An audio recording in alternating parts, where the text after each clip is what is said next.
अब हम ये बात करते हैं कि सिग्नल होता क्या है।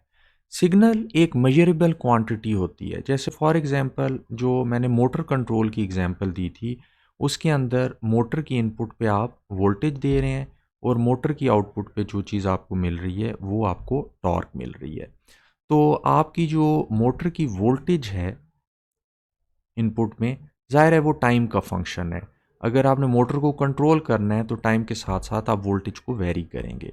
तो इस केस में टाइम इंडिपेंडेंट वेरिएबल है जिस पे आपकी वोल्टेज डिपेंड कर रही है, या दूसरे लफ्ज़ों में आपका वोल्टेज फंक्शन जो है वो टाइम पे टाइम पे डिपेंड कर रहा है, जो कि आपका इंडिपेंडेंट वेरिएबल है। तो इस केस में टाइम इंडिपेंडेंट वेरिएबल है।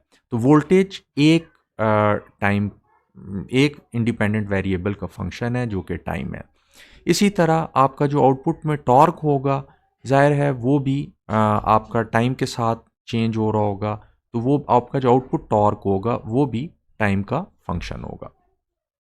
अब ये भी हो सकता है कि आपके जो और इसी तरह जो आपका स्पीच सिग्नल है, इसमें ये स्पीच की वेव फॉर्म है, या दूसरे लफ्ज़ों में स्पीच की वोल्टेज है। जब आप एक माइक के अंदर बोलते हैं तो माइक जो आपकी आवाज़ की वेरिएशन होती है साउंड वेव्स की, उसको एक इलेक्ट्रिकल सिग्नल के अंदर कन्वर्ट कर देता है। तो ये जो आपका इलेक्ट्रिकल सिग्नल है ये बेसिकली स्पीच का सिग्नल है। और यहाँ पे आप देख रहे हैं कि ये वोल्टेज जो स्पीच की है वो वेरी हो रही है, और एक्स एक्सिस पे आपके पास टाइम है, तो ये भी टाइम का फंक्शन है। लेकिन ऐसे भी सिग्नल हो सकते हैं जो एक से ज़्यादा वेरिएबल्स का फंक्शन हो सकते हैं। जैसे फॉर एग्जांपल जब मैं ब्लैक एंड वाइट इमेज की बात करता हूँ,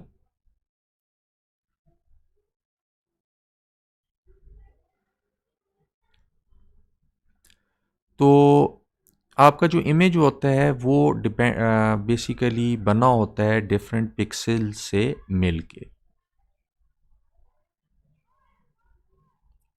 और अभी सिंप्लिसिटी के लिए मैं ब्लैक एंड वाइट इमेज की एग्जांपल ले रहा हूँ। तो ये पिक्सेल्स जो होते हैं वो एक्स डायरेक्शन में होते हैं और ये वाई डायरेक्शन में भी होते हैं। और हर पिक्सल का एक ख़ास लेवल होता है जो ये डिटरमिन करता है कि ये कितना ब्लैक है या कितना वाइट है। जब आप ब्लैक एंड वाइट इमेज की बात करते हैं, या दूसरे लफ्ज़ों में ग्रे स्केल इमेज की बात करते हैं, ज़्यादा प्रॉपर नाम ग्रे स्केल है। तो इसका मतलब है कि जो आपका इमेज है वो दो वेरिएबल्स का फंक्शन है। यानी एक आपका इंडिपेंडेंट वेरिएबल x है, दूसरा आपका इंडिपेंडेंट वेरिएबल y है, और हर पिक्सल की एक ख़ास वैल्यू होगी जो कि डिटरमिन कीगी, जो फंक्शन है वो डिटरमिन करेगा। तो जो आपका आपकी जो पिक्चर होती है वो दो इंडिपेंडेंट वेरिएबल्स पे डिपेंड कर रही होती है। तो सिग्नल कार क्या रहे होते हैं? सिग्नल इंफॉर्मेशन कैरी कर रहे होते हैं। जैसे यहाँ पे वो इंफॉर्मेशन कैरी कर रहे हैं मोटर को कंट्रोल करने के लिए। और जब हम एक सिस्टम को एक सिग्नल इनपुट के तौर पे देते हैं, तो वो आगे से उस पे कुछ प्रोसेसिंग करता है और रिजल्ट में हमें एक और सिग्नल देता है। जैसे फॉर एग्जांपल इस केस में हमने मोटर की एग्जांपल में देखा कि हम इसे वोल्टेज दे रहे हैं और आउटपुट में हमें टॉर्क मिल रही है। अच्छा, अब जो मॉडर्न सिस्टम्स हैं उनमें ज़्यादातर हम जो यूज़ करते हैं सिग्नल्स, उन्हें हम डिजिटाइज कर देते हैं। जैसे फॉर एग्जांपल अगर स्पीच सिग्नल है तो स्पीच सिग्नल कॉन्टिन्यूस है, लेकिन हम इसे सैंपल करके इसे डिजिटाइज कर देते हैं। और जो डिजिटाइज सिग्नल्स होता है वो इस तरह का होता है, यानी उसकी एक ख़ास टाइम के बाद हम उसकी सैम्पलिंग करते हैं तो वो सिग्नल डिजिटाइज हो जाता है। तो अगर डिजिटाइज सिग्नल जो है वो हम तो डिजिटाइज सिग्नल को हम डिस्क्रीट सिग्नल भी कहते हैं। और ये डिस्क्रीट सिग्नल, अगर हम एक डिस्क्रीट सिस्टम को दे रहे हैं तो आउटपुट में भी हमें एक डिस्क्रीट सिग्नल मिलेगा। यानी अगर हम ये एक हमारे पास फॉर एग्जांपल फ़िल्टर है जो नॉइज़ रिमूवल के लिए हम यूज़ कर रहे हैं, और इसमें हम स्पीच का सिग्नल डिजिटाइज़ करके दे रहे हैं, तो इसकी आउटपुट पे भी जो सिग्नल हमें मिलेगा वो डिजिटाइज्ड होगा। तो आपके कॉन्टिन्यूस सिस्टम्स भी होते हैं और आपके डिस्क्रीट सिस्टम्स भी होते हैं। कॉन्टिन्यूस सिस्टम्स के अंदर आप कॉन्टिन्यूस सिग्नल्स इनपुट में देते हैं और आउटपुट में भी आपको कॉन्टीन्यूस सिग्नल मिलते हैं, और इनपुट के अंदर आप दूसरे डिस्क्रीट सिस्टम के अंदर डिस्क्रीट इनपुट सिग्नल्स देते हैं और आउटपुट में भी आपको डिस्क्रीट सिग्नल मिलते हैं।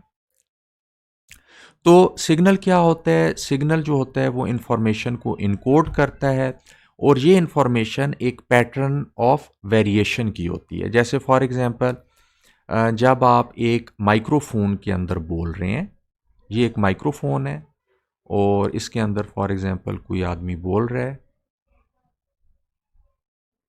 तो ये जो बंदा ये बोलेगा वो साउंड वेव की वेरिएशन में वो चीज़ कन्वर्ट हो जाएगी और वो माइक्रोवेव के अंदर जाएगी, और माइक्रोवेव उस साउंड वेव की वेरिएशन को एक इलेक्ट्रिकल सिग्नल के अंदर कन्वर्ट कर देगा। तो वो जो पैटर्न ऑफ वेरिएशन है उसको वो बेसिकली सिग्नल रिप्रेजेंट कर रहा होता है।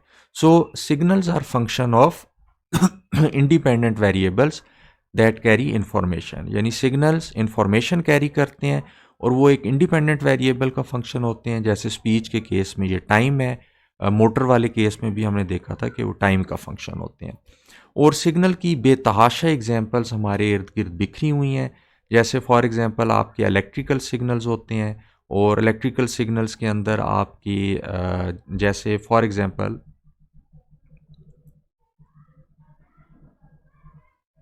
अगर आप इस सर्किट को देखते हैं तो ये एक आरसी सर्किट है, और इसके अंदर हम एक वोल्टेज को एज एन इनपुट सिग्नल के तौर पे दे रहे हैं, और आउटपुट में हम कैपेसिटर के क्रॉस वोल्टेज देख रहे हैं। तो इस केस में वोल्टेज जो है एक सिग्नल है, करंट जो गुजरेगा इस सर्किट से वो भी एक सिग्नल है। तो वोल्टेज और करंट सिग्नल्स हो सकते हैं इलेक्ट्रिकल सिग्नल की एग्जांपल। उसके अलावा आपके अकाउस्टिक सिग्नल होते हैं जैसे स्पीच सिग्नल जिसकी हमने बात की। उसके अलावा आपका जो इमेज सिग्नल होता है जैसे जिसकी हमने पहले बात की थी, ये जो आपका इमेज सिग्नल है ये दो इंडिपेंडेंट वेरिएबल्स पे डिपेंड कर रहा होता है, यानी एक एक्स एक्सिस में एक वाई एक्सिस में। क्योंकि ये पिक्सल्स एक्स एक्सिस और वाई एक्सिस के अलॉन्ग होते हैं, तो हर पिक्सल पे जो इस इमेज के पिक्सल की वैल्यू होगी वो एक्स और वाई पे डिपेंड कर रही होगी। जो ही आप एक्स और वाई चेंज करेंगे वो चेंज होगी। अच्छा, अब जो आपके वीडियो सिग्नल्स हैं उनके अंदर क्या हो रहा होता है? वीडियो सिग्नल्स में ये हो रहा होता है कि बहुत तेज़ी के साथ आप एक इंसानी आँख के आगे डिफरेंट पिक्चर्स लाते हैं, और वो जो पिक्चर्स हैं वो आम तौर पे 25 फ्रेम्स पर सेकंड से ज़्यादा के रेट से लाई जाती हैं, और उन पिक्चर्स में थोड़ी थोड़ी वेरिएशन होती है। लेकिन जब वो इतनी तेज़ी से इंसानी आँख के आगे आती हैं तो इंसानी आँख को ऐसे लगता है कि वो पिक्चर मूव कर रही है। तो उस केस के अंदर जो आपका वीडियो सिग्नल है वो ना सिर्फ एक्स एक्सेस और वाई एक्सेस पे डिपेंड कर रहा होगा, यानी एक्स एक्सेस में जो पिक्सल्स हैं वाई एक्सेस में, बल्कि वो टाइम पे भी डिपेंड कर रहा होगा, क्योंकि टाइम के साथ साथ डिफरेंट इमेजेस जो हैं वो एक इंसानी आँख को दिखाए जा रहे हैं।